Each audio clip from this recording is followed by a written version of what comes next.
Hello दोस्तों, नमस्कार। आप सभी का स्वागत है हमारे channel Hindi GS practice class by Hemlata में। तो आज हम लोग क्या पढ़ेंगे? आज हम लोग करेंगे हिंदी के प्रैक्टिस सेट को हल। तो आज के सेशन का पहला प्रश्न देखते, वेरी इंपॉर्टेंट प्रश्न है। यहाँ से प्रश्न यहाँ से बनेंगे भी, तो यहाँ से 5 नंबर पूरा पक्का है।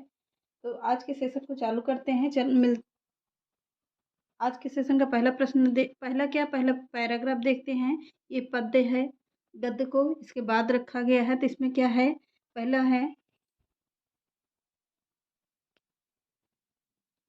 सुनता हूँ मैंने भी देखा है, काले बादल में हंसती चांदी की रेखा। काले बादल जाति द्वेष के, काले बादल विश्व क्लेश के, काले बादल उठते पथ पर नव स्वतंत्रता के प्रवेश के। सुनता आया हूँ है चांद है देखा, काले बादल में हंसती चांदी की रेखा। चांदी की रेखा किसकी रचना है, ये पूछता है। तो चांदी की रेखा इसका चैप्टर का नाम है। किसने लिखा है? सुमित्रा नंदन पंत की है ये। तो काले बादल में रहती चांदी की रेखा का अर्थ क्या है? पंक्ति का भाव क्या है? काले बादल में रहती चांदी की रेखा में पंक्ति का भाव क्या है? बादलों के टकराने से बिजली चमकती है, या अंधेरे के प्रकाश आता है, अंधेरे के बाद प्रकाश आता है। काले बादलों में चांदी की रेखा है, या विपत्ति के बीच आशा की किरण दिखाई देती है। तो क्या है? विपत्ति के बीच आशा की किरण दिखाई देती है, यही बिल्कुल सही ऑप्शन माना जाता है। काले बादल का प्रतीक है मानसून द्वारा आने वाली खुशहाली, तूफान, गर्मी से मुक्ति, या जातिगत का वैमनस्य है। क्या है? जातिगत का वैमनस्य है। तो फोर्थ ऑप्शन बिल्कुल सही है। अगला प्रश्न देखते हैं।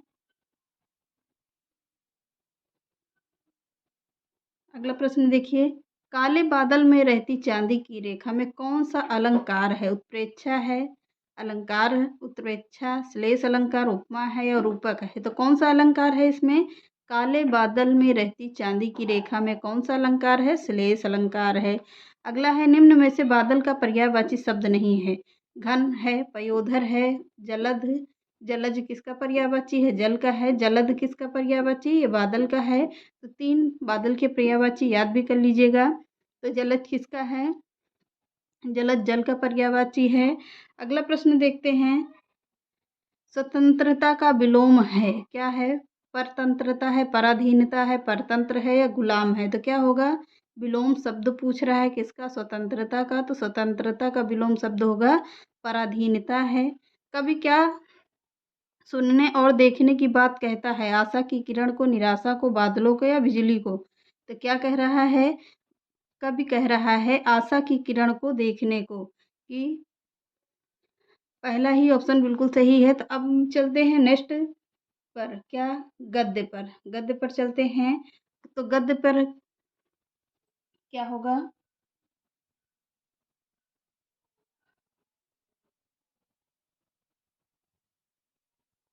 गद्य में बहुत बड़ा चैप्टर है, तो इसको पढ़ने का सबसे बढ़िया तरीका है, आप लोग अगर पैराग्राफ पढ़ते हैं तो एक बार पूरा ध्यान से पढ़ लीजिए। अगर आपके पास ज़्यादा टाइम बचता है तो एक बार पूरा अच्छे से पढ़ लीजिए, उसको मन में बिठा बिठा कर, फिर ताकि दोबारा पढ़ने की ज़रूरत ना रहे, और उसी से ऑप्शन बिल्कुल आसान हो जाते हैं। तो क्या है, पैराग्राफ में देखिएगा यहाँ से लेकर कहाँ तक है, बहुत आगे तक है, पूरा दिखाते हैं। ये है इसका पूरा पैराग्राफ। पैराग्राफ यहाँ से लेकर कहाँ तक है? यहाँ तक है। पूरा पैराग्राफ हो गया। तो इतना बड़ा पढ़ने में बहुत समय लगेगा, तो हम लोग सीधा पहले प्रश्न पर चलते हैं। पहले प्रश्न को पढ़ते हैं। सामाजिक कार्य तथा शोध संस्थान की स्थापना का उद्देश्य था कि वह स्वावलंबी आत्मनिर्भर बनाना था, उन्हें प्राचीन परंपराओं से परिचित कराना था, ग्रामवासियों को देश विदेश की जानकारी प्रदान करना, या उन्हें केवल अनुशासित करना। तो क्या होगा? पहले फिर चलते हैं पैराग्राफ पर। तो क्या है, पैराग्राफ में क्या कह रहा है कि यहाँ पर क्या है, सामाजिक विस्मयकारी में क्या था? उन्हें स्वावलंबी बनाना, स्वावलंबी या आत्मनिर्भर बनाना, यहीं पर है। यहाँ पर आत्मलंबी या स्वावलंबी, यहाँ पर ये देखिए लिखा हुआ है, एक स्वावलंबी विकास क्षेत्र चल रहा है। तो क्या कह रहा है? उन्हें स्वावलंबी बनाना है। तो चलिए प्रश्न देखते हैं फिर। लेखक का मानना था ग्रामवासियों की अपनी समस्याएं स्वयं सुलझाने की आदत है, आधुनिक समय में वैज्ञानिक उपकरण और जानकारी से कटकर या अपनी अवहेलना करके तरक्की नहीं की जा सकती है। तो पहला सेकंड ऑप्शन बिल्कुल सही ऑप्शन है। अगला प्रश्न देखते हैं, संस्थान के निर्णय और संचालन में आधारभूत भूमिका इनमें से किसकी है? उस गांव में रहने वाले सभी लोगों की, ग्राम प्रधान की, संस्थापक की, या केवल गरीब या दलित महिलाओं की? तो क्या कह रहा है, उस गांव में सभी रहने वाले लोगों की है संस्थान की संचालन और आधारभूत भूमिका को निर्वाह करना। तो अगला प्रश्न से चलते हैं। अगला प्रश्न देखिए, आत्म आत्म उपसर्ग शब्द किस शब्द में नहीं है? आत्म उपसर्ग शब्द किस शब्द में नहीं है? आत्मीय में, परमात्मा में, आत्मनिर्भर में, आत्मसम्मान में? तो किस में नहीं है? परमात्मा में नहीं है। सेकंड ऑप्शन बिल्कुल सही है। अगला प्रश्न है, लेखक के अनुसार तिलोनिया गांव में हमारे देश के आजकल के इतिहास का विस्मयकारी पन्ना लिखा जा रहा है, इसका कारण है? क्या कह रहा है, वहाँ के लोग अनुदान पर आश्रित थे, केंद्र में इतिहास का विस्मयकारी शोध किया जा रहा है, तिलोनिया गांव पिछड़े गांव के रूप में जाना जाता है, वहाँ एक स्वावलंबी विकास केंद्र चल रहा है। तो फोर्थ ऑप्शन बिल्कुल सही है। अगला प्रश्न देखते हैं, शताब्दी शब्द में समास है, शताब्दी में यानी सात सात वर्षों का समूह होता है, या सात ऋषियों का समूह होता है, सात राहों का समूह होता है? अगर समूह से कोई भी प्रश्न बनता है कि समूह बनाने वाला है, सात पांच भूमियों का समूह या पांच, या क्या होगा, तो इसमें होगा द्विगु समास। सात ऋषियों का समूह द्विगु समास होगा। गांधी जी की मान्यता नहीं देते हैं, अकर्मण्यता, सादापन, आत्मनिर्भरता या कर्मठता? तो गांधी जी किस पर बल नहीं, मान्यता नहीं देते हैं? तो सीधा पैराग्राफ पर पहले देख लीजिए, पैराग्राफ क्या कह रहा है।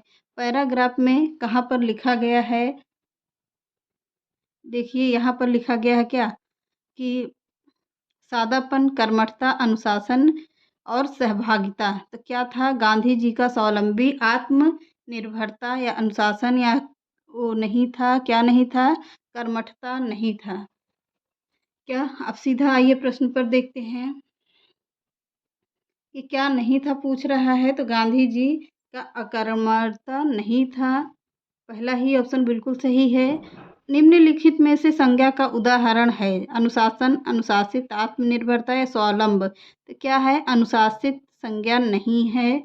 अगला प्रश्न देखते हैं, उपयोगी शब्द का विलोम है, क्या होगा, अनुपयोगी, ये तो कोई शब्द ही नहीं।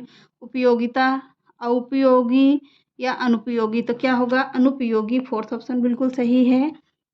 अब अगला प्रश्न कहाँ से आ रहा है, भाषा सीखने सिखाने से। तो भाषा सीखने सिखाने से प्रश्न बन रहे हैं, तो देखते हैं 15 नंबर क्या होंगे, भाषा से संबंधित हैं। भाषा सीखने का या सिखाने का उद्देश्य है अपनी बात की पुष्टि के लिए तर्क देना, विभिन्न स्थितियों में भाषा का प्रभावी प्रयोग करना, या अपनी बात कहना, लिखना, दूसरे की बात समझना, सीखना। तो क्या होगा, विभिन्न परिस्थितियों में भाषा का प्रभावी प्रयोग करना। तो सेकंड ऑप्शन बिल्कुल सही है। अगला प्रश्न है, एक भाषा शिक्षक के लिए सर्वाधिक महत्वपूर्ण है बच्चे को भाषा प्रयोग के अवसर उपलब्ध कराना, भाषा की त्रुटियों के प्रति कठोर रवैया अपनाना, भाषा की पाठ्य पुस्तक, भाषा का आकलन, या क्या होगा, तो भाषा प्रयोग के अवसर उपलब्ध कराना। तो पहला ही ऑप्शन बिल्कुल सही है। अगला प्रश्न देखते हैं, भाषा का प्रयोग क्या होगा, जीवन के विभिन्न संदर्भों में होता है, केवल आ गया तो तीनों ऑप्शन बिल्कुल केवल से कट जाते हैं। तीनों ऑप्शन केवल अगर पूछ लेता है, एकल पूछ लेता, केवल पूछ लेता है, तो ये इसमें शिक्षण में की दृष्टि से बिल्कुल गलत ही माने जाते हैं। तो भाषा का प्रयोग जीवन के विभिन्न संदर्भों में होता है, तो पहला ही ऑप्शन बिल्कुल सही ऑप्शन है।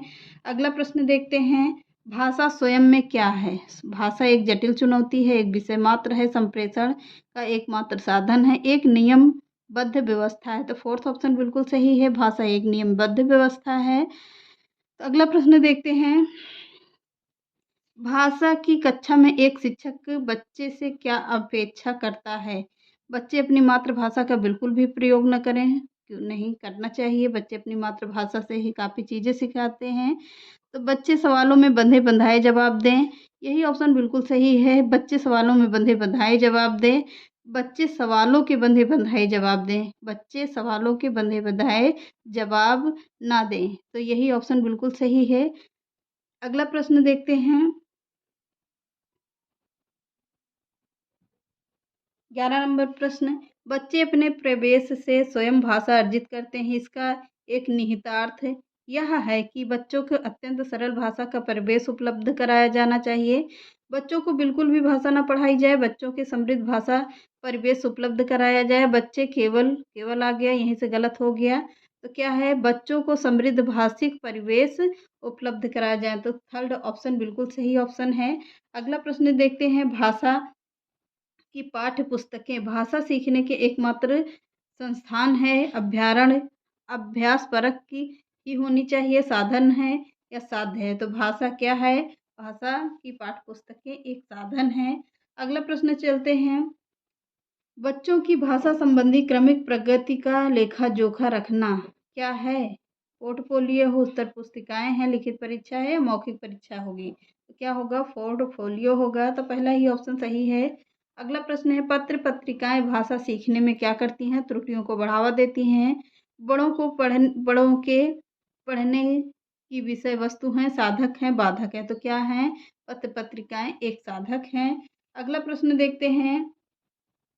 बच्चों की भाषा का आकलन का सर्वाधिक प्रभावी तरीका है। प्रश्नों के उत्तर देना, प्रश्न पूछना, पढ़ी गई सामग्री पर प्रतिक्रिया व्यक्त करना। तो सेकंड ही ऑप्शन बिल्कुल सही है। श्रुतलेख, लिखित परीक्षा, ये सब नहीं सही होंगे। तो सेकंड ऑप्शन बिल्कुल सही है। अगला प्रश्न है, भाषा अर्जन में महत्वपूर्ण है। भाषा के विभिन्न रूपों का प्रयोग, भाषा का व्याकरण या पाठ्य पुस्तकें या भाषा का शिक्षक। तो क्या होगा? भाषा के विभिन्न रूपों का प्रयोग। तो पहला ही ऑप्शन बिल्कुल सही है। अगला प्रश्न है, प्रश्न नंबर 17, निम्नलिखित में से कौन सा भाषा शिक्षण का उद्देश्य है? भाषा सीखते समय त्रुटियां बिल्कुल ना करना, भाषा की बारीकियों और सौंदर्य बोध का सही रूप में समझने की क्षमता को हतोत्साहित मतलब उसको मनोबल को बिल्कुल निराश करना होगा। तो भाषा के व्याकरण सीखने पर बल देना, निजी अनुभव के आधार पर भाषा का सृजनशील प्रयोग करना। तो फोर्थ ऑप्शन बिल्कुल सही ऑप्शन है। अगला प्रश्न चलते हैं। प्रश्न पूछना, प्रतिक्रिया व्यक्त करना, परिचर्चा में भाग लेना वर्णन कहलाता है।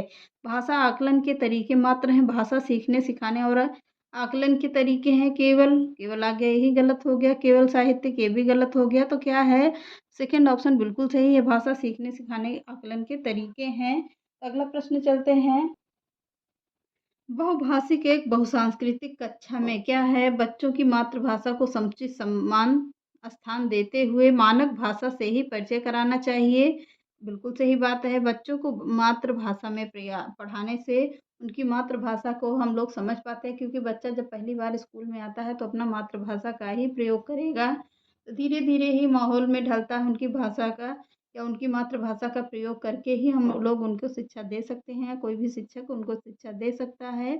तो प्रश्न अगला देखते हैं। बच्चों को केवल केवल आ गया, यही गलत हो गया। बच्चे को मातृभाषा सदैव प्रयोग करना चाहिए, ये भी गलत माना जाता। सदैव नहीं होगा। मातृ हमेशा उनको समुचित सम्मान देना और उनकी मातृभाषा में ही पढ़ाना चाहिए। तो शिक्षण के उद्देश्य से पहला ही ऑप्शन बिल्कुल सही है। बच्चों की मातृभाषा का प्रयोग वर्जित होना, तो ये भी गलत ऑप्शन माना जाता है। तो अगला प्रश्न चलते हैं। ये आ गया, भाषा के व्याकरण की समझ को, भाषा के व्याकरण केवल आ गया, यहीं पे गलत हो गया। निबंध आत्मक प्रश्नों में निबंध से भी कोई मतलब नहीं। संदर्भ परक प्रश्नों के माध्यम से आंका जाना चाहिए या केवल, ये भी गलत हो गया। ये भी गलत हो गया। निबंध आ गया, केवल केवल दो जगह आ गए, तो ये दोनों गलत हो जाते हैं। थर्ड ऑप्शन बिल्कुल राइट आंसर है। तो मिलते हैं नेक्स्ट क्लास में। चैनल पसंद आए तो लाइक सब्सक्राइब एंड शेयर करिएगा। आपकी ये रहे 30 प्रश्न, तो इसको अच्छे से ध्यान दीजिएगा, पढ़ लीजिएगा या प्रैक्टिस कर लीजिएगा। तो यहाँ से आपकी चांस 5 नंबर तो पूरा पक्का ही पक्का है, आना है। तो चलिए मिलते हैं नेक्स्ट क्लास में। चैनल पसंद आए लाइक सब्सक्राइब एंड शेयर करिएगा। नमस्कार।